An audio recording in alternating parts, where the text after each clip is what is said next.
आपका Ohm's law.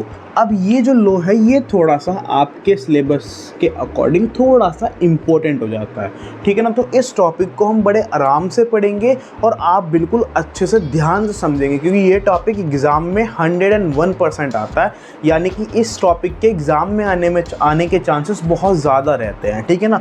तो अब ये ओम्स लॉ क्या होता है, और कहने को बहुत ही आसान टॉपिक है अगर ढंग में अच्छे से समझा जाए तो, ठीक है ना। ओम्स लॉ क्या बोलता है? ओम्स लॉ पे पहुंचने से पहले मैं आपको एक छोटा सा एग्जाम्पल देना चाहूँगा, शायद आप सभी ने किया भी हो, आपने कभी महसूस भी किया हो। क्या? तो फॉर एग्ज़ाम्पल आपके घरों में इलेक्ट्रिसिटी आती है ना। जब आपके घरों में इलेक्ट्रिसिटी आती है और वहाँ पे आने वाली लाइट की वोल्टेज क्या हो जाए, कम हो जाए, यानी कि फॉर एग्ज़ाम्पल हम कहें कि आज जो है वोल्टेज कम आ रही है। जब वोल्टेज कम आती है तो क्या होता है, जो फ़ैन होता है वो धीरे धीरे चलता है। ऐसे तो होता है जब वोल्टेज कम आती है तो फ़ैन धीरे चलता है, बल्ब धीरे चलता है, यानी कि सब कुछ धीरे धीरे चलता है, ऐसे तो होता है। और जब हम कहते हैं कि वोल्टेज तेज़ आ रही है तो क्या होता है, सब कुछ बहुत तेज़ चलता है। पंखा भी नॉर्मल स्पीड से बहुत ज़्यादा तेज़ चलता है, बल्ब को भी जितना ग्लो करना चाहिए था उससे ज़्यादा ग्लो करता है।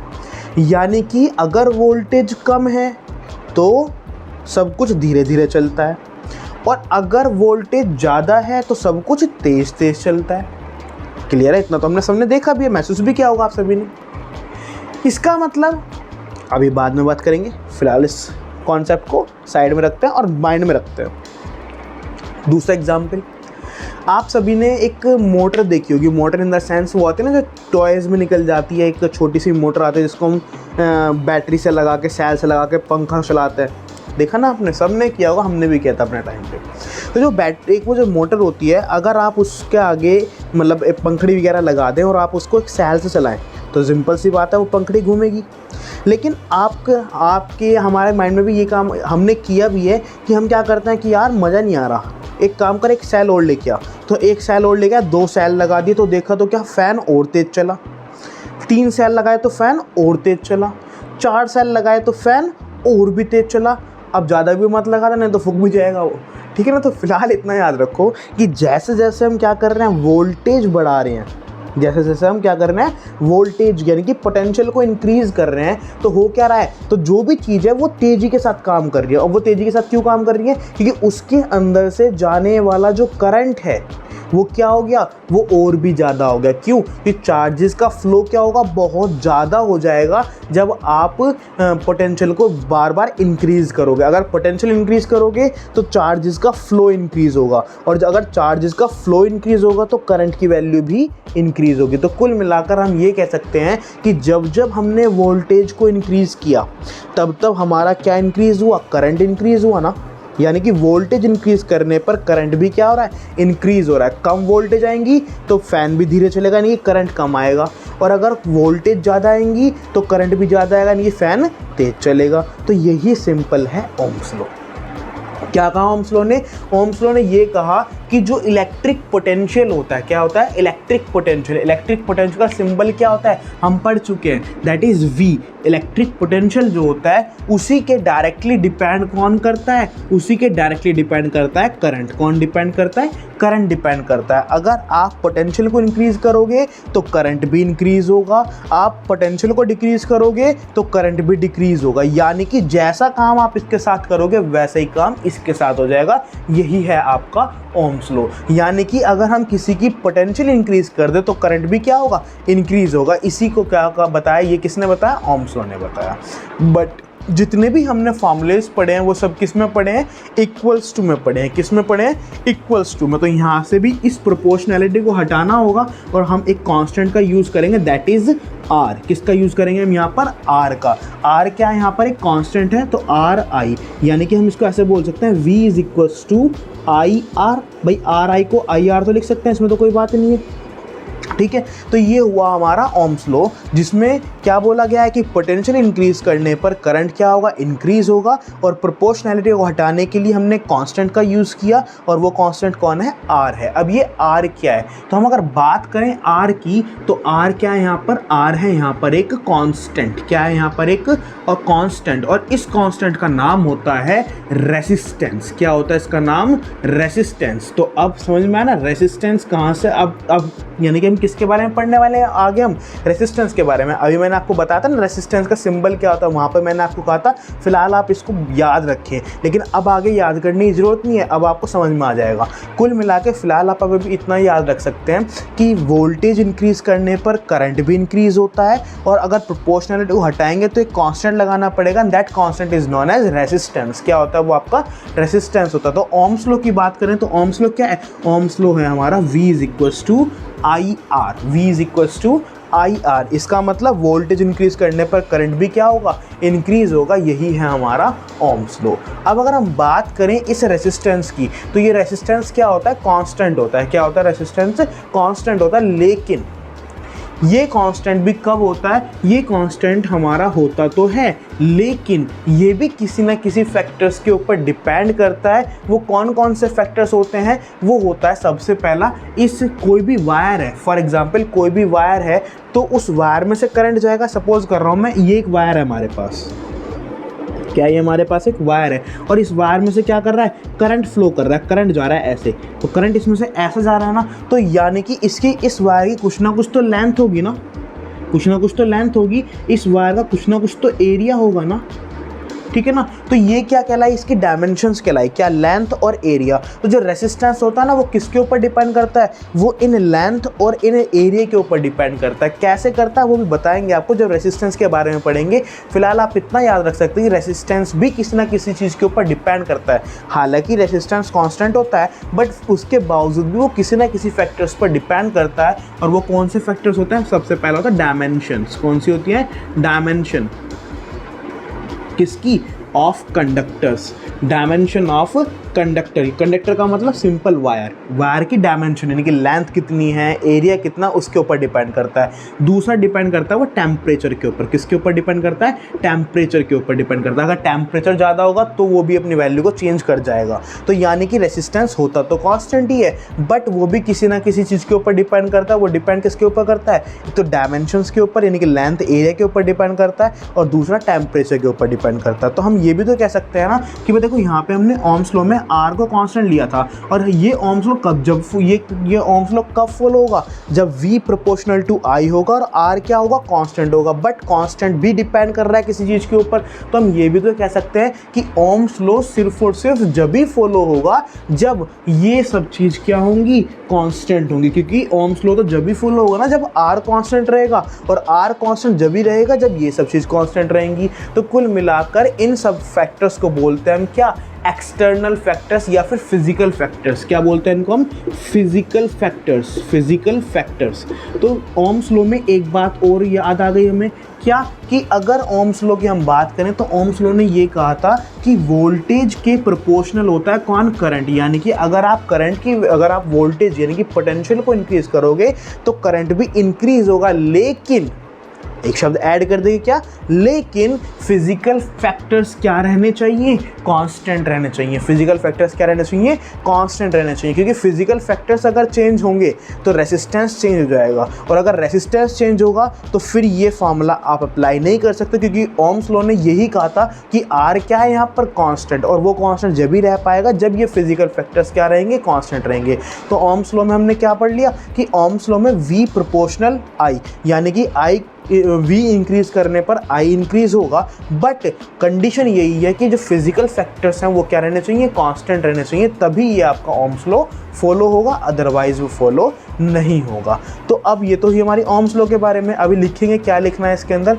अगर हम बात करें, हम एक ग्राफ बनाने लगेंगे किस किस के बीच में, V के और I के बीच में। यानी कि हम एक कार्टेशियन प्लेन लें और उस कार्टेशियन प्लेन में एक एक्सिस पे हम किसको प्लॉट करें, इलेक्ट्रिक पोटेंशियल को, और एक प्लॉट करें हम करंट को। तो उनका ग्राफ कैसा होगा, आइए देखते हैं। अगर हम बात करें एक ग्राफ की, सपोज ये कार्टेशियन प्लेन है जिसमें आपकी जो एक्स एक्सिस है ये किसको रिप्रेजेंट कर रही है, सपोज ये कर रही है आपके करंट को रिप्रेजेंट, किसको कर रही है, आपके करंट को रिप्रेजेंट कर रही है, और ये कर रहा है आपके वोल्टेज को रिप्रेजेंट, किसको रिप्रेजेंट कर रहा है, वोल्टेज को। तो जब भी आप इसकी वैल्यूज पुट कर ग्राफ प्लॉट करेंगे तो आप ये पाएंगे कि इसका ग्राफ हमेशा कैसा जाएगा, आपका स्ट्रेट लाइन जाएगा, कैसा जाएगा आपका, हमेशा स्ट्रेट लाइन। और जो इस ग्राफ का स्लोप होगा, स्लोप का मतलब ढलान, ढलान का मतलब फॉर एग्जांपल ये आपकी क्या है, एक्स एक्सिस हो गई, तो इस पे इस तरह से ये जो ग्राफ आपने प्लॉट किया इसका एंगल कितना है, यानी कि जो आपने ग्राफ प्लॉट किया ये वाला, जस्ट वेट, ये जो आपने प्लॉट किया ना, ये देख पा रहे हो आप, तो इसके बीच का जो ये एंगल है ना, ये एंगल, यानी कि ये चीज़, इसको बोलते हैं स्लोप। क्या बोलते हैं इसको हम, स्लोप। स्लोप बोले थीटा, यानी कि कोई भी एंगल। ये जो स्लोप होगा ये क्या रिप्रेजेंट करेगा, ये रिप्रेजेंट करेगा इस कांस्टेंट को, और जो कि हमारा कौन है, रेसिस्टेंस है। कैसे रिप्रेजेंट करेगा, मैं अभी आपको इसकी डेरिवेशन करके दिखाऊंगा, तब आपको क्लियरली समझ में आ जाएगा। तो यानी कुल मिला के जो हमारा ये स्लोप होगा वो किस चीज़ को रिप्रेजेंट करेगा, रेसिस्टेंस को रिप्रेजेंट करेगा। किसको रिप्रेजेंट करेगा, रेसिस्टेंस को रिप्रेजेंट करेगा। कैसे करेगा वो अभी देख लेंगे हम यहाँ पर। तो अगर हम V और I का ग्राफ प्लॉट करने लगे तो वो क्या होगा, वो हमेशा ओम्स लॉ के लिए क्या होगा, स्ट्रेट होगा। कैसा होगा, स्ट्रेट होगा। और जो उसका स्लोप होगा वो हमेशा क्या रिप्रेजेंट करेगा, रेसिस्टेंस को रिप्रेजेंट करेगा। किसको रिप्रेजेंट करेगा, रेसिस्टेंस को रिप्रेजेंट करेगा। ठीक है ना। अब यहाँ पर जो कंडक्टर्स, यानी कि जो भी कंडक्टर, कंडक्टर का मतलब क्या होता है, कंडक्टर का मतलब वो होता है जो करंट को अलाउ कर दे अपने अंदर से फ्लो कराने के लिए। यानी कि फॉर एग्जांपल कोई भी एक ऐसी बॉडी, अगर मैं कहूँ ये मार्कर है, तो क्या ये करंट को अपने अंदर से जाने देगा। अगर मैं यहाँ पे वायर लगा दूँ तो क्या हमें यहाँ भी करंट मिल जाएगा, नहीं मिलेगा ना। तो ये कंडक्टर नहीं है। तो फिर कंडक्टर कौन होता है, कंडक्टर्स वो होते हैं जो अपने अंदर से करंट को जाने दें। जैसे कि हमारे घरों में जो वायर्स लगी होती है वो सब कंडक्टर हैं। जैसे कि लोहा एक कंडक्टर है, या और भी कोई मेटल्स, वो भी कंडक्टर्स होते हैं। तो यानी कि कंडक्टर कौन होते हैं, जो अपने अंदर से करंट को जाने दें। तो अगर हम बात करें, वे सभी कंडक्टर्स जो किसको फॉलो करते हैं, ओम्स लॉ को फॉलो करते हैं। क्या करते हैं, वे सभी कंडक्टर्स जो ओम्स लॉ को फॉलो करते हैं उनको हम क्या बोलते हैं, उनको बोलते हैं हम ओहमिक कंडक्टर्स। क्या बोलते हैं उसको हम, ओहमिक कंडक्टर। यानी कि जो ओम्स लॉ को फॉलो करेंगे वे सब क्या कहलाएंगे, आपके ओहमिक कंडक्टर। क्या कहलाएंगे, आपके ओहमिक कंडक्टर। जैसे कि सिल्वर हो गया आपका, कॉपर हो गया आपका, यानी कि ये सब क्या है, आपके गुड कंडक्टर्स कह सकते हो, या फिर ओहमिक कंडक्टर्स कह सकते हो। ओहमिक कंडक्टर का मतलब क्या होंगे, वे कंडक्टर्स जो ओम्स लॉ को फॉलो करेंगे। यानी कि अगर हम सिल्वर के अंदर वोल्टेज को इंक्रीज करते हैं तो करंट भी क्या होगा, इंक्रीज होगा। और जो कंडक्टर्स ओम्स लॉ को फॉलो नहीं करते वो क्या कहलाते हैं, वो कहलाते हैं नॉन ओहमिक कंडक्टर। क्या कहलाता है, नॉन ओहमिक कंडक्टर। और नॉन ओहमिक कंडक्टर का एग्जाम्पल क्या होगा, वो हो जाएंगे आपके पीएन जंक्शन डायोड। क्या होगा, पीएन जंक्शन डायोड, या फिर ट्रांजिस्टर। अब ये पीएन जंक्शन डायोड और ट्रांजिस्टर क्या होते हैं, तो इनको भी आपको पढ़ने की कोई ज़रूरत नहीं है, ये आपके आगे हायर क्लासेस में आएंगे। इनको तो फिलहाल आप सिर्फ एग्जाम्पल के रूप में याद रख सकते हैं कि जो ओम्स लॉ को फॉलो नहीं करते वो कौन से होते हैं, वो एग्जाम्पल में डाल दिया हमने, क्या, पीएन जंक्शन डायोड। और उनको क्या बोलते हैं हम, उनको बोलते हैं नॉन ओहमिक कंडक्टर या नॉन ओहमिक डिवाइसेस। ठीक है ना। तो अगर हमें ओम्स लॉ के बारे में लिखना हो तो हम क्या लिखेंगे, आइए देखते हैं। तो अगर हमें एग्जाम में लिख कर आना तो हम क्या लिखेंगे, तो नेक्स्ट हेडिंग बनाएंगे ओम्स लॉ, और उसके अंदर क्या लिखेंगे, according to the Ohm's law, Ohm's law के अकॉर्डिंग द इलेक्ट्रिक करंट, यानी कि जो इलेक्ट्रिक करंट है जो क्या कर रहा है, फ्लो कर रहा है, फ्लो थ्रू ए कंडक्टर, जो किसी भी कंडक्टर में से क्या कर रहा है, फ्लो कर रहा है, इज डायरेक्टली प्रोपोर्शनल, किसके प्रोपोर्शनल होगा, टू द पोटेंशियल डिफरेंस, यानी कि किसके प्रोपोर्शनल होगा, पोटेंशियल डिफरेंस के, जो क्या कर रखा है, अप्लाइड अक्रॉस इट्स एंड्स, जो हमने उस वायर के या उस कंडक्टर के एंड्स पर लगाया हुआ है। लेकिन क्या उसके लिए क्या चाहिए होना, उसके लिए क्या सेम होना चाहिए, प्रोवाइडिंग क्या होना चाहिए, द फिजिकल कंडीशंस। मैंने अभी आपको बताया ना फिजिकल कंडीशन कौन कौन से थे, तो फिजिकल कंडीशन जैसे कि टेम्परेचर रिमेन कांस्टेंट, वो क्या होना चाहिए, कांस्टेंट होना चाहिए, वो चेंज ना हो। अगर वे फिजिकल कंडीशन चेंज होंगी तो ओम्स लॉ भी ओबे नहीं होगा, यानी कि ओम्स लॉ फॉलो नहीं होगा। तो क्या कहा इन्होंने कहा है V जो होगा is proportional to I. V क्या होगा, प्रोपोर्शनल होगा आई के, यानी कि अगर वोल्टेज इंक्रीज होगी या इलेक्ट्रिक पोटेंशियल इंक्रीज होगा तो करंट की वैल्यू भी इंक्रीज होगी। इस प्रोपोर्शनैलिटी को हटाना है और एक कांस्टेंट लगाना है, that is V is equals to R I. और इसको हम ऐसे भी लिख सकते हैं, कैसे लिख सकते हैं, इसको लिख सकते हैं V is equals to I R. तो ये हुआ हमारा ओम्स लॉ, जहाँ पे R क्या है यहाँ पर, where R is the proportionality constant. ये क्या आपका प्रोपोर्शनैलिटी कांस्टेंट है जो किसके ऊपर डिपेंड करता है, विच डिपेंड्स ऑन साइज। मैंने अभी बताया ना, लेंथ एरिया के ऊपर डिपेंड करता है, which depends on size comma nature of material, material के नेचर पर डिपेंड करता है, एंड टेम्परेचर, टेम्परेचर पर डिपेंड करता है। तो ये R होता है आपका जो डिपेंडेंसी शो करता है। अब जो कंडक्टर्स ओम्स लॉ को फॉलो करते हैं वो क्या कहलाता है, ओमिक कंडक्टर्स कहलाता है। तो क्या लिखोगे, those conductors which obey Ohm's law are called ohmic conductors, जैसे कि सिल्वर हुआ, कॉपर हुआ। ठीक है, तो नेक्स्ट क्या लिखेंगे आप पॉइंट्स बनाकर, and those conductors which do not obey Ohm's law, जो ओम्स लॉ को फॉलो नहीं करते उन्हें क्या बोलते हैं, नॉन ओमिक कंडक्टर्स, जैसे कि पीएन जंक्शन डायोड हुआ। अब देखो, जो ओम्स लॉ को फॉलो करते हैं इसका मतलब क्या है कि अगर हम उनके अंदर, जैसे फॉर एग्जांपल सिल्वर की बात करें, अगर सिल्वर में हम वोल्टेज को इंक्रीज करेंगे तो करंट भी उसी अमाउंट में इंक्रीज होगा। जैसे कि फॉर एग्जांपल अगर मैं कहता हूँ, मैं एग्जांपल बता रहा हूँ, फॉर एग्जांपल अगर आपने वोल्टेज 1 वोल्ट लगाई तो और करंट कितना है 1 एम्पियर, और आपने वोल्टेज कितनी कर दी 2 वोल्ट, तो करंट भी कितना हो गया 2 एम्पियर। अगर वोल्टेज आपने 3 कर दी तो करंट भी कितना हो गया 3 एम्पियर। तो ये किसकी प्रॉपर्टी है, ये उनकी प्रॉपर्टी है जो ओम्स लॉ को फॉलो कर रहे हैं। इसमें क्या हो रहा है, वोल्टेज बढ़ाने पर करंट भी बढ़ रहा है, और कैसे बढ़ रहा है, इक्वली अमाउंट में बढ़ रहा है। तो ये सब किसकी प्रॉपर्टी होती है, ओमिक कंडक्टर्स, जैसे कि सिल्वर की, कॉपर की। अब नॉन ओमिक की बात करें तो क्या होगा, सपोज क्या वोल्टेज 1 पर करंट 1 आ रहा है, वोल्टेज 2 पर देखा तो करंट कितना आ गया 2.5 हो गया, वोल्टेज 3 पर लगाया तो करंट कितना हो गया, करंट 1.5 हो गया। यानी कि वोल्टेज इंक्रीज करने पर करंट इंक्रीज भी हो रहा है और डिक्रीज भी हो रहा है, और कभी इंक्रीज हो रहा है तो बहुत ज़्यादा इंक्रीज हो रहा है, कभी डिक्रीज हो रहा है तो बहुत ज़्यादा डिक्रीज हो रहा है, यानी कि कोई सीक्वेंस ही नहीं है। तो वो सब क्या कहलाएंगे, आपके नॉन ओमिक कंडक्टर्स, जैसे कि पीएन जंक्शन डायोड। ठीक है ना, तो ये होती है आपके ओम्स लॉ। अभी मैंने आपको ग्राफ के बारे में बताया, तो अगर हम ग्राफ के बारे में पढ़ने लगे, पढ़ा तो मैं आपको चुका हूँ ग्राफ के बारे में, बट अगर हम उसको लिखना हो तो क्या लिख कर आएंगे, आइए देखते हैं। तो अगर हमें ग्राफ के बारे में लिखना हो तो हम क्या लिखेंगे, तो नेक्स्ट हेडिंग बनाएंगे ग्राफ फॉर ओम्स लॉ, और इसके लिए क्या लिखेंगे, फॉर ओमिक कंडक्टर्स, यानी कि ओमिक कंडक्टर्स के लिए जो ग्राफ होता है किस किस के बीच में, वी के और आई के बीच में, वो कैसा होता है आपका, एक स्ट्रेट लाइन होता है। क्या मतलब, अगर हम एक ग्राफ बनाने लगे हैं, फॉर एग्जांपल आपने एक ग्राफ बनाया और यहाँ पर जा रहा है आपका ये करंट, क्या जा रहा है आपका, एक्स एक्सिस में आपका करंट जा रहा है और वाई एक्सिस में क्या जा रहा है आपका वोल्टेज। तो इनके बीच में जब आप ग्राफ बनाएंगे तो वो ग्राफ कैसा जाएगा, हमेशा स्ट्रेट लाइन जाएगा। कैसा जाएगा आपका, हमेशा एक स्ट्रेट लाइन जाएगा। और ये पॉइंट आप नोट बनाकर इंपॉर्टेंट मार्क कर देंगे, क्या, the slope of V I graph. Slope का मतलब जो ढलान होगा, यानी कि जो ढलान होगा ये क्या रिप्रेजेंट करेगा, ये for a ohmic conductor is a straight line. ये ऐसे लिखेंगे आप, क्या, the slope of V I graph for a ohmic conductor represent, वो क्या रिप्रेजेंट करेगा, रिप्रेजेंट ए रेसिस्टेंस। वो किसको रिप्रेजेंट करेगा, आपको रेसिस्टेंस को रिप्रेजेंट करेगा। तो यानी कि जो स्लोप होगा वो क्या रिप्रेजेंट करने वाला है, रेसिस्टेंस को रिप्रेजेंट करने वाला है। किसको रिप्रेजेंट करने वाला है, रेसिस्टेंस को रिप्रेजेंट करने वाला है। जैसे कि फॉर एग्जांपल मैं भी आपको करा के दिखाऊंगा। जैसे फॉर एग्जांपल आपने ग्राफ लिया, ध्यान से समझिएगा, ये जो पॉइंट मैं आपको पढ़ाने जा रहा हूँ ना, अब ये आपके न्यूमेरिकल में भी काम आएगा, एनसीईआरटी में इसका एक न्यूमेरिकल भी है। फॉर एग्जांपल आपने एक पॉइंट लिया ए और बी, आपने 2 पॉइंट लिए यहाँ पर ए और बी।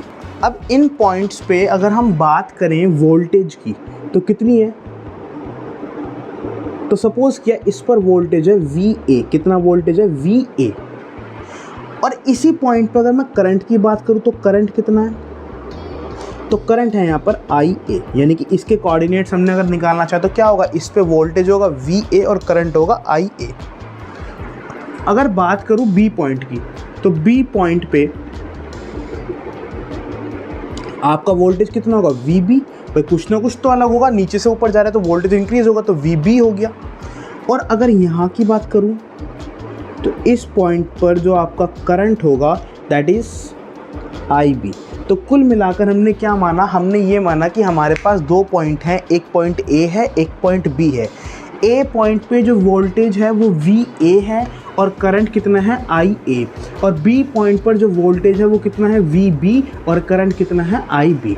ठीक है, अब इसका स्लोप निकालना है। स्लोप क्या होता है, ढलान। क्या होती है स्लोप, ढलान, यानी कि दिस, ये एंगल हुआ हमारा स्लोप। क्या हुआ, ये आपका एंगल थीटा क्या हुआ, आपका स्लोप हुआ। अगर ये थीटा है और मैं यहाँ पर एक ट्रायंगल बनाने लगूँ, क्या, देखिएगा ध्यान से, सपोज यहाँ पे एक ट्रायंगल बना ले, दिख रहा है आपको ABC, एक ट्रायंगल दिख रहा है ABC, राइट एंगल ट्रायंगल दिख रहा है आपको ये। अगर ये एंगल थीटा है तो क्या ये एंगल थीटा नहीं होगा? कैसे होगा, देखो जरा ध्यान से। ये 2 लाइन दिख रही है आपको, एक ये जा रही है, एक ये जा रही है, दोनों कैसी हैं, पैरेलल हैं। कहाँ है, ये रही, एक ये रही, एक ये रही, और ये लाइन क्या है, उन दोनों का ट्रांसवर्स। ऐसी तो है, ये दोनों लाइन पैरेलल हैं और ये क्या होगा, उसका ट्रांसवर्स। अगर ये एंगल थीटा है तो ये एंगल भी कितना होगा, थीटा होगा। मैथ्स में आपने पढ़ा है। तो ऐसे यहाँ पे ये एंगल थीटा है तो ये एंगल भी क्या होगा, थीटा होगा। ठीक है, अब बात करते हैं स्लोप की। हमें पता है स्लोप क्या होता है, ध्यान समझना, बहुत इजी है। स्लोप का मतलब होता है थीटा। क्या होता है, इसका मतलब थीटा। और एक बात आप ध्यान रखेंगे कि जब जब एंगल की वैल्यू बहुत छोटी होती है तो हम थीटा को टैन थीटा लिख सकते हैं और टैन थीटा को थीटा लिख सकते हैं। तो हम यहाँ पर थीटा को क्या लिख लेंगे, थीटा को हम लिख लेंगे यहाँ पर टैन थीटा। ये एक प्रॉपर्टी होती है, सिंपली हम यूज़ कर लेते हैं कि जब एंगल छोटा होता है तो थीटा को हम टैन थीटा ले लेते हैं। अब हमें इस टैन थीटा की वैल्यू निकालनी है। तो अगर मैं बात करूँ इन ट्राइंगल ABC, ABC दिख रहा है एक ट्रायंगल, ये इस ट्रायंगल में जरा टैन थीटा बताओ कितना होगा। इस ट्रायंगल में टैन थीटा कितना होगा, परपेंडिकुलर, परपेंडिकुलर यानी कि ये क्या होगा, BC अपॉन बेस, बेस क्या होगा, AC, तो BC upon AC, tan theta हो गया। अब मेरे को BC निकालना है। BC का मतलब मेरे को ये निकालना है, ये तो निकालना है। ये कैसे निकाल सकते हैं, ध्यान से देखिएगा। आपको ये निकालना है ना BC, क्या ये BC इसके बराबर है, बिल्कुल है। और अगर आपको ये निकालना तो क्या कर दो, इस पूरे में से नीचे वाले को यानी कि इसको माइनस कर दो, यानी कि इस पूरे में से इसको अगर माइनस कर देंगे तो क्या आएगा, ये निकल आएगा। भाई इस पूरे में से इस पूरे इसको माइनस कर देंगे तो ये निकल आएगा। तो BC मेरा किसके बराबर हो गया, BC मेरा हो गया VB में से VA को माइनस करके। भाई BC किसके बराबर, BC हमारा हो गया VB में से VA को माइनस करके इसके बराबर। ऐसी AC की बात करते हैं, AC किसके बराबर होगा, AC है ना, तो ये इसके बराबर होगा। ये होगा तो क्या कर देंगे, IB माइनस IA, हाँ के ना, कैसे, AC इसके बराबर होगा और ये किसके बराबर होगा, इस पूरे में से इसको माइनस कर दो तो ये बच जाएगा, तो यानी कि IB में से IA माइनस कर दिया। अब जरा एक बात देख के बताओ, VB क्या है, पोटेंशियल एट पॉइंट B, और VA क्या है, potential at point A। Potential में से पोटेंशियल माइनस करेंगे तो क्या आएगा, पोटेंशियल ही तो आएगा। भाई मैं कह रहा हूँ 5 भैंस में से 2 भैंस गायब हो गई तो क्या कहोगे, तो 3 भैंस बची हुई हैं। ऐसा तो नहीं कहोगे 3 गाय रह रही हैं या 3 कुत्ते रह रहे हैं, ऐसा तो कुछ नहीं कह पाओगे। तो क्या है, जब सेम क्वांटिटी में से सेम क्वांटिटी को माइनस करते हैं तो वही क्वांटिटी बचती है। तो पोटेंशियल में से पोटेंशियल माइनस करा तो क्या आया, पोटेंशियल। और ऐसे करंट में से करंट माइनस करा तो क्या आएगा, करंट। अगर मैं बात करूं ओम्स लॉ की, ओम्स लॉ ने क्या बोला था, V is equals to IR, तो क्या यहाँ से हम ऐसे बोल सकते हैं V upon I is equals to R। V क्या है, पोटेंशियल, I क्या है, करंट, यानी कि पोटेंशियल अपॉन करंट किसके बराबर होता है, रेसिस्टेंस के। तो पोटेंशियल अपॉन करंट किसके बराबर हो जाएगा, रेसिस्टेंस के, होगा नहीं होगा। तो यानी कि कुल मिलाकर रेसिस्टेंस किसके बराबर आ रहा है, टैन थीटा के। और टैन थीटा किसके बराबर था, स्लोप के। तो हम ये भी तो कह सकते हैं कि स्लोप किसके बराबर होगा, रेसिस्टेंस के। होगा कि नहीं होगा भाई? जब रेसिस्टेंस tan थीटा के बराबर है और tan थीटा स्लोप के बराबर है तो रेसिस्टेंस भी तो स्लोप के इक्वल होगा। तो यानी कि जब वी आई ग्राफ का आप स्लोप निकालोगे किसके लिए? ओमिक कंडक्टर्स के लिए। किसके लिए? ओमिक कंडक्टर्स के लिए। तो वो स्लोप क्या रिप्रेजेंट करेगा? रेसिस्टेंस को। तो आपने नोट में यही बात लिखी है, the slope of V I graph for ohmic conductor represent a resistance. ठीक है ना? तो आपको ये सब कुछ लिखना है इस ग्राफ के अंदर।